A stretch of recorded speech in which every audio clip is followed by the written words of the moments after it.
नमस्कार, मैं Kumar Santosh Yadav paramedical MLT news से, पीएमएलटी न्यूज से पैरामेडिकल मोटिवेशन स्पीकर, साथ में जेएफएमएलटी इंडिया जो राष्ट्रीय संगठन से है उससे भी जुड़ा हुआ हूँ। आज हम एक बहुत महत्वपूर्ण टॉपिक पर आप लोगों को जानकारी उपलब्ध कराएंगे।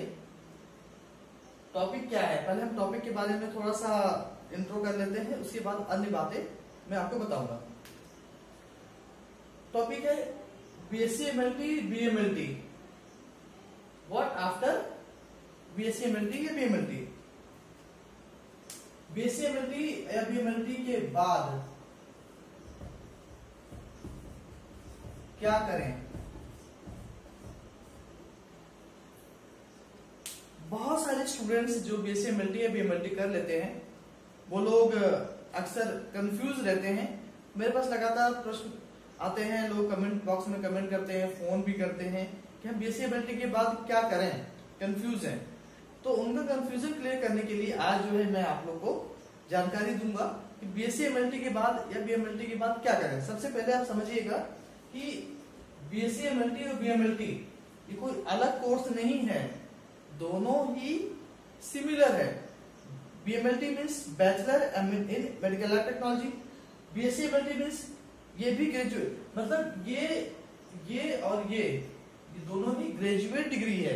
मतलब आप अगर ये कर लेते हैं तो ग्रेजुएट हो जाएंगे, ग्रेजुएशन डिग्री है, दोनों सेम है, बस अलग अलग यूनिवर्सिटी ने अलग अलग थोड़ा सा नाम अलग दिया। लेकिन आगे आने वाले समय में हो सकता है 6 महीना 8 महीना या नेक्स्ट ईयर का जो सेशन स्टार्ट होगा उसमें या तो बीएमएलटी हो जाएगा या बीएससी एमएलटी हो जाएगा। मोस्ट प्रोबेबली बीएमएलटी होना चाहिए। तो आप लोग कंफ्यूज नहीं होइएगा, बीएससी एमएलटी और बीएमएलटी एक ही है, कोई डिफरेंस नहीं है, सिमिलर है। अगर कहीं पर कोई वैकेंसी आती है बीएससी एमएलटी मांगता है तो वहां बीएमएलटी अप्लाई कर सकता है। अगर कोई वैकेंसी आती है जहां पे बीएमएलटी मांगा गया वहां बीएससी एमएलटी भी अप्लाई कर सकता है। अब एक नई चीज और भी है, नई चीज अभी स्टार्ट हुई है, वो उसको कहते हैं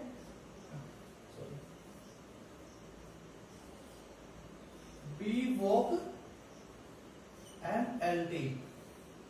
ठीक है, बीवोक एमएलटी मतलब बैचलर इन वोकेशनल एमएलटी। अभी ये नया कोर्स स्किल डेवलपमेंट इंडिया के अंतर्गत स्टार्ट किया गया है।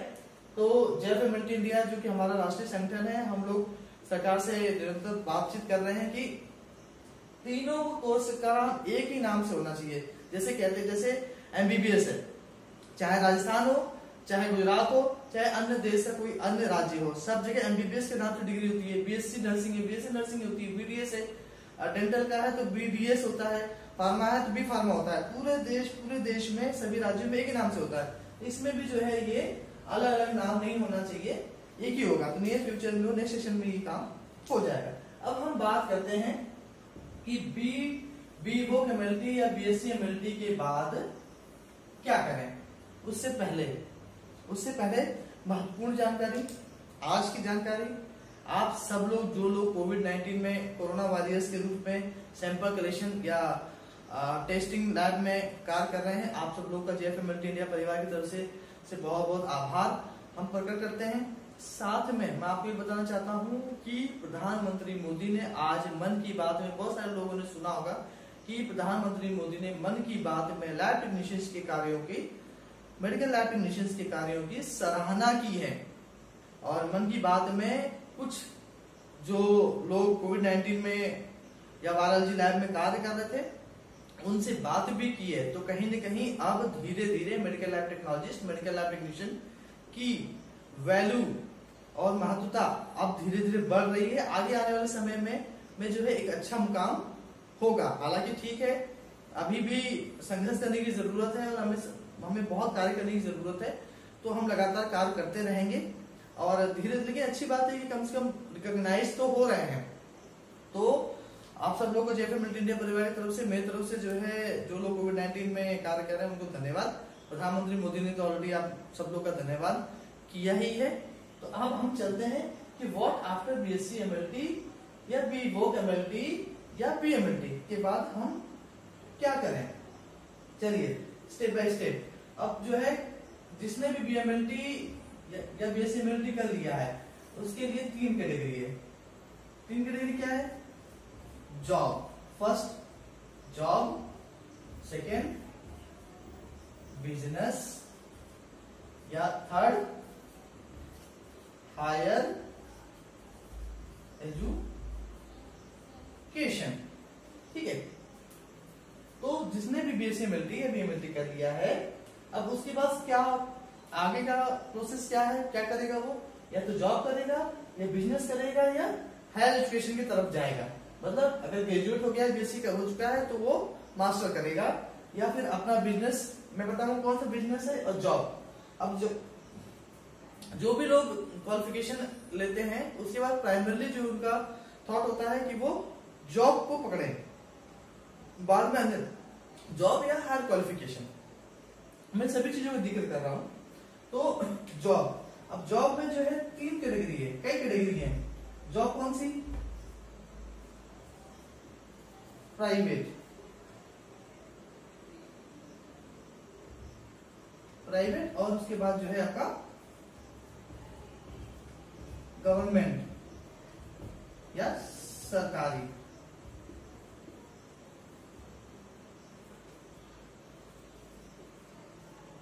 ठीक है, जॉब। पहले हम जॉब की बात कर लेते हैं, उसके बाद अन्य की बात करेंगे, बिजनेस की, हायर एजुकेशन की। जॉब भी प्राइवेट और गवर्नमेंट। ठीक है, अब प्राइवेट में क्या होगा?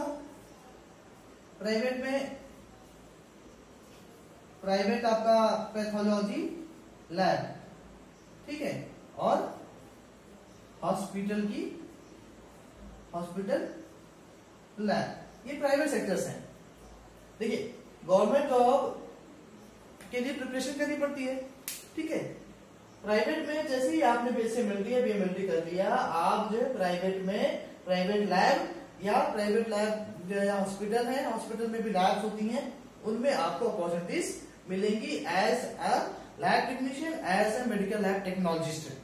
2 पोस्ट। ठीक है, प्राइवेट का भी क्षेत्र बहुत बड़ा है। अब प्राइवेट जो पैथोलॉजी लैब है, वो सैलरीज कम भी दे सकती है, अच्छी सैलरीज भी दे सकती है। हॉस्पिटल लैब है जो वो भी अच्छी सैलरी दे सकता है और कम भी दे सकता है, दोनों कैटेगरी।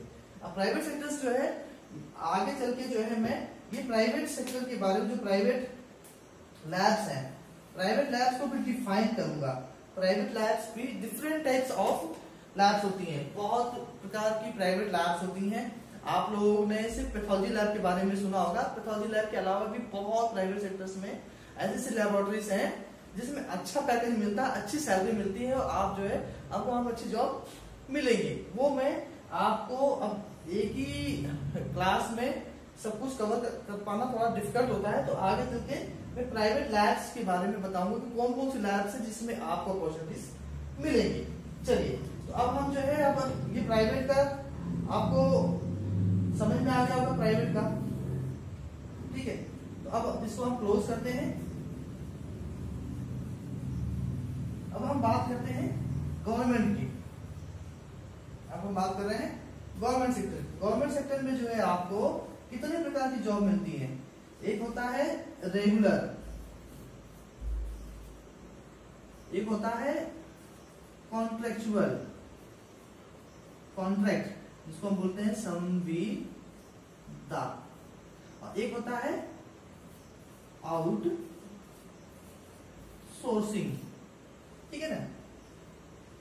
तो देखिए, अब ये थोड़ा मुझे बड़ा बड़ा लिखना पड़ता है ताकि आप लोगों को इजिली फाइंड आउट हो सके।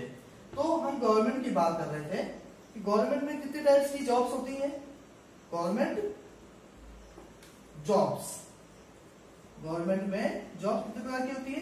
रेगुलर जिसको हम कहते हैं परमानेंट, जिसको कहते हैं सरकार। देखिए, सरकारी जैसा भी होती है, लेकिन उसमें भी कैटेगराइज किया गया है। तो सरकारी जॉब्स कौन कौन सी होगी?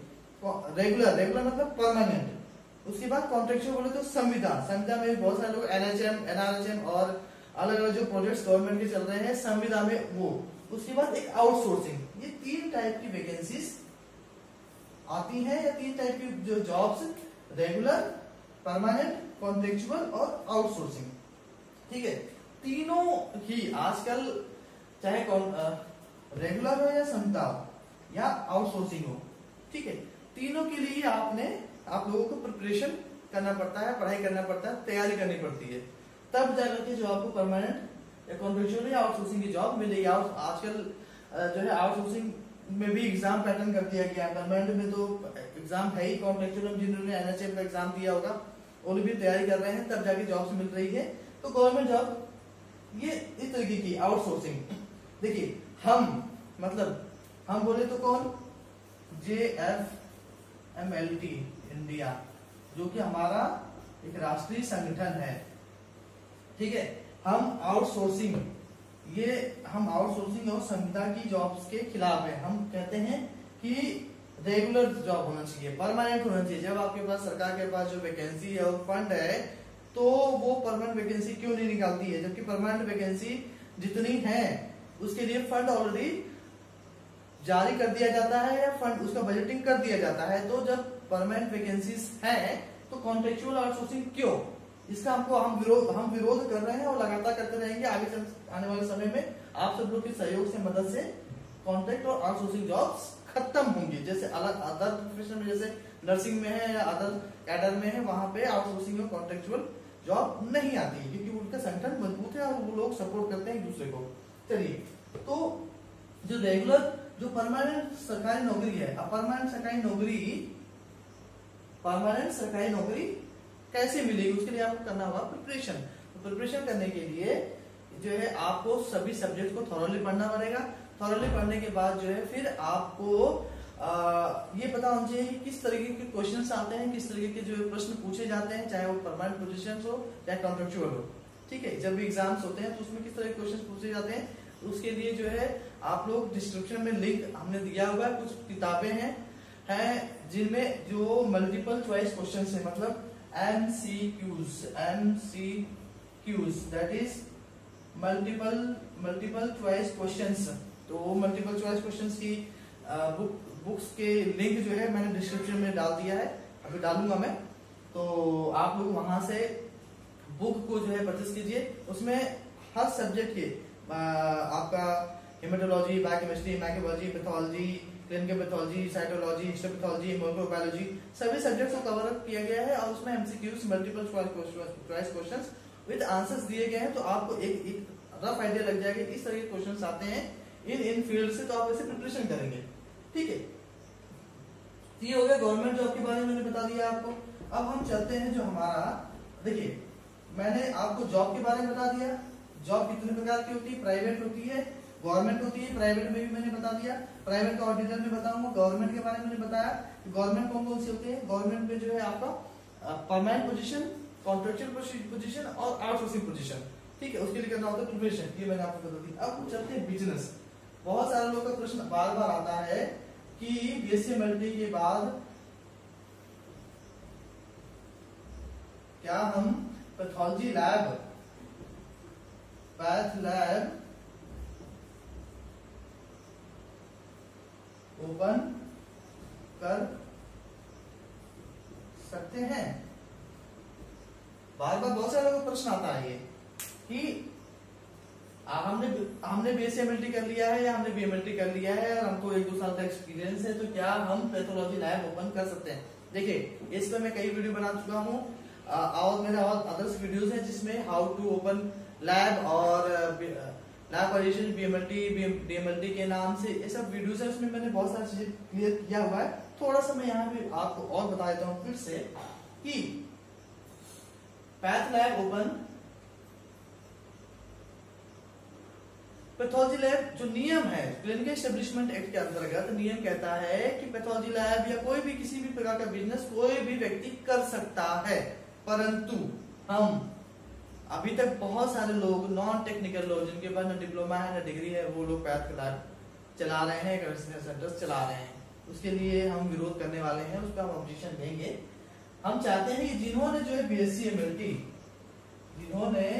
एमएलटी या जिन्होंने बीएमएलटी किया हुआ है वो लोग ही पैथ लैब ओपन करें। अब इसमें जो है 2-3 पॉइंट्स हैं, इसमें भी जो है 2-3 पॉइंट्स हैं। कौन से पॉइंट्स है कि भाई पैथ लैब जो है आप ओपन कर सकते हो, लेकिन उसके लिए जो क्राइटेरिया है वो आपको फॉलो करना पड़ेगा। अब इसमें प्रश्न आता है रिपोर्ट्स पर सिग्नेचर, रिपोर्ट्स पर सिग्नेचर, ठीक है, कौन करेगा? प्रॉब्लम ये आता है कि रिपोर्ट्स पर सिग्नेचर कौन करेगा, वही प्रॉब्लम फंस जाता है। तो लैब, देखिए लैब कोई भी व्यक्ति खोल सकता है, आप भी लोग लैब ओपन कर सकते हैं, लेकिन लैब खोलने की या लैब को चलाने की जो कंडीशन है कि अगर जिस भी आप राज्य में हो वहाँ पैरामेडिकल काउंसिल है, उस पैरामेडिकल काउंसिल से आपको रजिस्टर्ड होना चाहिए। फिर आपके पास जो है मैं बता देता हूँ कौन कौन से डॉक्यूमेंट्स लगते हैं। उसमें जो है आपको पॉल्यूशन का सर्टिफिकेट चाहिए, बायोमेडिकल का सर्टिफिकेट चाहिए, उसके बाद जो है फायर होना चाहिए, ये चीजें होनी चाहिए। फिर आपकी लैब का रजिस्ट्रेशन जो होगा वो होगा, किया जाएगा। तो ये कंडीशन है कि आप जो है जो भी लोग बीएससी एमएलटी बीएमएलटी कर लिए हैं, अगर वो जॉब नहीं करना चाहते और उनके बाद 2-4 साल का एक्सपीरियंस है तो वो पैथोलॉजी लैब ओपन कर सकते हैं। लेकिन ओपन करने के बाद उसको रजिस्टर कराना है मुख्य चिकित्सा अधिकारी या सीएमओ के कार्यालय में, और उसके लिए जो भी क्राइटेरिया है उसको फॉलो करना है। मेरा वीडियो, बहुत सारे वीडियो इस पे बनाया गया है, आप उसको देख सकते हैं। चलिए अब हम बात करेंगे, ये हो गया आपका जॉब के बारे में बता दिए, बिजनेस के बारे में बता दिए। अब हम बात करेंगे हायर एजुकेशन, मतलब बीएससी एमएलटी के बाद आप क्या करेंगे। अगर आपको हाई क्वालिफिकेशन करना है, एजुकेशन लेना है, तो आप बीएससी एमएलटी के बाद या बीएमएलटी के बाद क्या करेंगे। चलिए अब हम बात करेंगे कि हायर एजुकेशन जिन्होंने जो बीएससी एमएलटी, वो एमएलटी, बीएससी एमएलटी या बीएमएलटी कर लिया है, अब वो लोग जो है हायर एजुकेशन करना चाहते हैं, उच्च शिक्षा प्राप्त करना चाहते हैं, तो वो लोग कौन कौन सा कोर्स कर सकते हैं।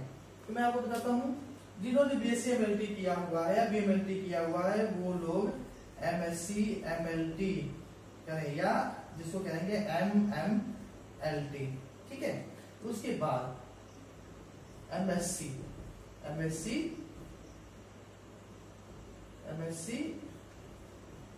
माइक्रोबायोलॉजी, एमएससी बायो केमिस्ट्री, ठीक है। उसके बाद आता है मेडिकल एमएससी, ठीक है। तो अच्छा, जिन लोगों ने बी वोक एमएलटी किया हुआ है, ये भी मैं बता देता हूँ, लोग कंफ्यूज होंगे नहीं। तो जिन्होंने बी वोक एमएलटी किया है वो एम वोक एमएलटी कर सकते हैं। अब चॉइस आपकी अपनी है। तो मेडिकल एमएससी में मैं इसके बारे में जो है एक एक करके डिटेल में बताता हूँ आपको। मेडिकल एमएससी में आप जो है माइक्रो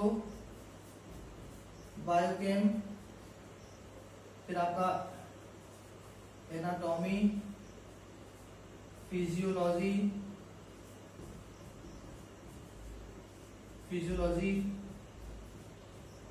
फॉरेंसिक,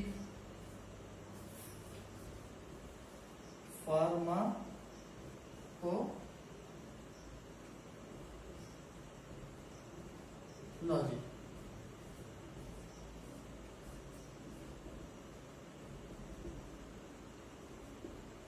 ठीक है। अब एमएससी एमएलटी में कौन कौन से सब्जेक्ट है आपका, रीमेट है, फिर पैथो है, फिर माइक्रो है, फिर आपका बायोकेम है, फिर उसके बाद हिस्टो है, फिर आपका वायरो भी हो सकता है, कुछ जगह पे वायरोलॉजी में भी होता है, ठीक है। मैं आपको इस 1 बाय 1 बताता हूँ। आपने अगर बीएससी एमएलटी बीएमएलटी कर लिया है तो आपके पास ऑप्शन कौन कौन से हैं। आप बीएससी एमएलटी, आप एमएससी एमएलटी एमएमएलटी कर सकते हैं, एमएससी माइक्रो कर सकते हैं, एमएससी बायोकेम कर सकते हैं, उसके बाद मेडिकल एमएससी भी कर सकते हैं। अब डिपेंड करता है, सबके अपने अपने स्कोप्स हैं, सबके अपने अपने स्कोप्स हैं, अपने स्कोप से अपॉर्चुनिटीज हैं, वो मैं आपको डिटेल बताऊंगा। तो अब एमएससी एमएलटी जो है, एमएससी एमएलटी कौन कौन सब्जेक्ट है? हिमेटोलॉजी है, पैथोलॉजी है, माइक्रोबायोलॉजी है, बायोकेमिस्ट्री है, हिस्टोपैथोलॉजी है, वायरोलॉजी है। ठीक है, अब मैं इन जॉब्स में इसको कोरिलेट करूंगा, जॉब्स में, क्योंकि बैचलर डिग्री और उसके बाद मास्टर डिग्री करने के बाद जो है चेंजेस क्या आ सकते हैं या कैसे होगा आगे चल के कि जॉब्स में।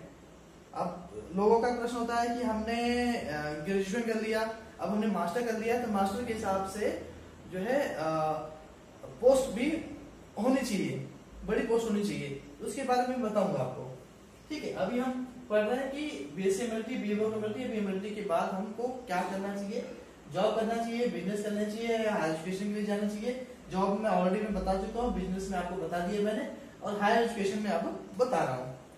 ठीक है, अब MSc, medical MSc, medical MSc में कौन कौन से सब्जेक्ट होंगे आपके? कौन कौन से सब्जेक्ट ले सकते हो आप? माइक्रोबायोलॉजी ले सकते हो, बायोकेमिस्ट्री ले सकते हो, एनाटॉमी ले सकते हो, फिजियोलॉजी ले सकते हो, फॉरेंसिक ले सकते हो, फार्माकोलॉजी। ये सब्जेक्ट है टोटल 1 to 6 सब्जेक्ट है मेडिकल के, और ये मेडिकल कॉलेज में ही पढ़ाए जाते हैं या मेडिकल यूनिवर्सिटीज में ही पढ़ाए जाते हैं, नॉर्मल यूनिवर्सिटीज में नहीं पढ़ाए जाते हैं। एमएससी माइक्रो और एमएससी बायोकेमिस्ट्री जो है आप यूनिवर्सिटीज में पढ़ सकते हो। इसके अलावा आप चाहो तो एमएससी जेनेटिक्स भी कर सकते हो, एमएससी मॉलिक्यूलर बायोलॉजी में भी कर सकते हो, ऐसे सब्जेक्ट्स हैं। तो अब सबके अपने अपने स्कोप्स हैं। अब हायर क्वालिफिकेशन लेने के बाद फिर आप आखिरी में आप चाहो तो एमएससी एमएलटी करने के बाद अब आखिरी में चाहो तो पीएचडी भी कर सकते हो, तो आप डॉक्टरेट हो जाओगे। ठीक है, ये हायर क्वालिफिकेशन है। और इसमें जो है एमएससी एमएलटी, एमएससी माइक्रो, जो ये तीनों बताया है मैंने, मेडिकल एमएससी, सबकी अपनी अपनी अपॉर्चुनिटीज है, सबकी अपने अपने स्कोप से, अपने अपने फील्ड्स में, जॉब्स में जो है कैसे कैसे जॉब्स मिलती है। तो आगे आने वाले मैं 1-2 दिन के बाद जो मेरा अगला वीडियो आएगा वो difference between MSc microbiology and MSc medical microbiology, medical microbiology, MSc microbiology difference, मतलब MSc micro, difference between MSc microbiology और एमएससी मेडिकल माइक्रोबायोलॉजी के बारे में डिफरेंस बताऊंगा, और इसके स्कोप्स बताऊंगी, इसके अपॉर्चुनिटी बताऊंगी, कहाँ कहाँ आप जॉब्स कर सकते हैं, कहाँ कहाँ आपके लिए अपॉर्चुनिटीज होंगी। अब देखिए, ये मैंने आपको बता दिया जॉब के बारे में, बिजनेस के बारे में, हायर एजुकेशन के बारे में, और हायर एजुकेशन के सब्जेक्ट्स बता दिए। अब मैं इनको कोरिलेट करूंगा, कि जॉब्स के साथ में।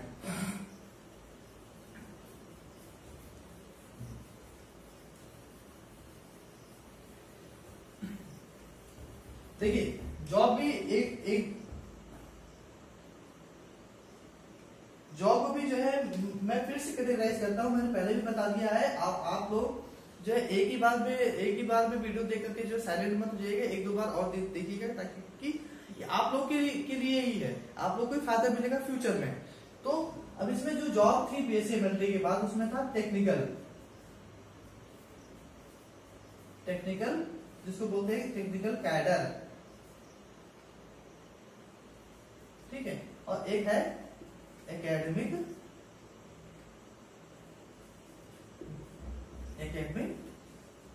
कैडर। ठीक है, तो ये जॉब की बात कर रहा हूं जिन्होंने बीएससी एमएलटी किया हुआ है, बीएमएलटी किया हुआ है, बीवोक एमएलटी किया हुआ है, टेक्निकल और एकेडमिक कैडर। एकेडमिक और कैडर को हम बोलते हैं टीचिंग कैडर। ठीक है, एकेडमिक कैडर को ही टीचिंग कैडर कहते हैं। अब टेक्निकल कैडर जो होगा वो as a lab technician, as a lab technologist. ठीक है, as a lab technical cadre में लैब टेक्नीशियन, टेक्नोलॉजिस्ट, या आप लैब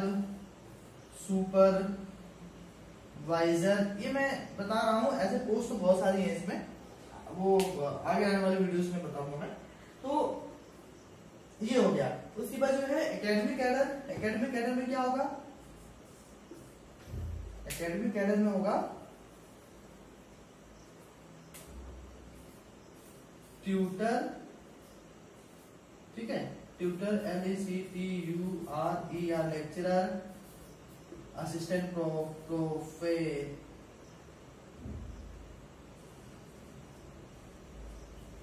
असिस्टेंट प्रोफेसर, और उसके बाद मेनी मोर, ठीक है।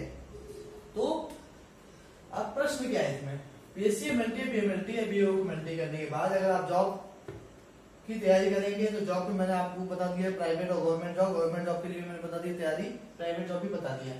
तो अब जो है प्राइवेट में भी जो जॉब है उसको भी, जॉब को भी डिफाइन किया, टेक्निकल कैडर और एकेडमिक कैडर। एकेडमिक कैडर बोलते हैं टीचिंग कैडर, और टेक्निकल कैडर में लैब टेक्नीशियन, लैब टेक्नोलॉजिस्ट और लैब सुपरवाइजर, लैब मैनेजर और भी हो सकते हैं, ठीक है। टीचिंग में ट्यूटर हो गया, लेक्चरर हो गया, असिस्टेंट प्रोफेसर हो गया। लेकिन अभी करंट सिनेरियो में जो है BSc MLT या BMLT वाले प्राइवेट कॉलेज में टीचिंग करते हैं। गवर्नमेंट में पॉलिसी अभी स्टार्ट नहीं हुआ है, प्राइवेट में करते हैं, परंतु अभी नॉर्म्स रूल्स आया नहीं है, ठीक है ना। तो जो मैं क्या बताना चाह रहा था आपको, अभी तक आपके पास BSc MLT करने के बाद टेक्निकल कैडर भी है, आप एकेडमिक टीचिंग में भी जा सकते हैं। लेकिन अभी जो नॉर्म्स बनने वाला है उसमें आपको मास्टर करना पड़ेगा, मास्टर या हाई क्वालिफिकेशन करना पड़ेगा। मैंने मास्टर बता दिया, MSc करनी पड़ेगी, चाहे MSc MLT कीजिए, चाहे अब तीनों चीजों मैंने आपको बताया, MSc MLT, MSc microbiology biochemistry और MSc medical microbiology biochemistry. But आपको मेरे हिसाब से आगे आने समय में MMLT या MSc माइक्रोबायोलॉजी या माइक्रोबायोलॉजी या बायो कैन बेस्ट रहेगा। तो अभी करंट जो सिचुएशन है जिसमें आफ्टर BSc MLT आप टेक्निकल कैडर में अपना फ्यूचर बना सकते हैं। और आगे आने वाले समय में अगर आप सब लोग सहयोग करेंगे और अपने संगठन के साथ में कार्य करेंगे, थोड़ा सा मदद करेंगे, तो एक एकेडमिक कैडर क्रिएट हो सकता है। तो on the basis of BSc MLT या BMLT you can get a tutor position, lecturer position और assistant, after BSc you can get tutor position. मतलब इसमें क्या है, जैसे कि नर्सिंग का है, अब मैं आपको बता देता हूं थोड़ा सा इसको। नर्सिंग में क्या है, नर्सिंग में BSc नर्सिंग के बाद जो है वो लोग नर्स क्या बनते हैं, नर्स भी बनते हैं और ट्यूटर भी बनते हैं, ट्यूटर और लेक्चरर भी बनते हैं, ठीक है। उनके में ये प्रोविजन क्रिएट किया गया, परंतु अभी मेडिकल लैब टेक्नोलॉजी फील्ड में नहीं है, लेकिन भविष्य में आने वाले समय में ये जरूर हो जाएगा। तो उम्मीद करता हूं कि आप लोग को इन्फॉर्मेशन सही लगी होगी। कृपया करके वीडियोस को, चैनल को लाइक करें, सब्सक्राइब करें और शेयर जरूर करें, क्योंकि मोस्ट इंपोर्टेंट इन्फॉर्मेशन है, ताकि लोगों को दिक्कत ना हो और फ्यूचर में लोग कंफ्यूज ना हो, तो बहुत जरूरी है। और आपको कोई भी क्वेश्चन पूछना है आप कमेंट बॉक्स में मुझे कमेंट कर सकते हैं। बुक से संबंधित डिटेल्स लिंक में हमने बुक से संबंधित डिटेल डिस्क्रिप्शन में लिंक में हमने डाल दिया है। आप लोग वहां से बुक्स जो है MCQ मल्टीपल चॉइस क्वेश्चंस की बुक आप ले सकते हैं, मेरे द्वारा ही लिखी गई हुई है। तो आप लोग का बहुत बहुत धन्यवाद।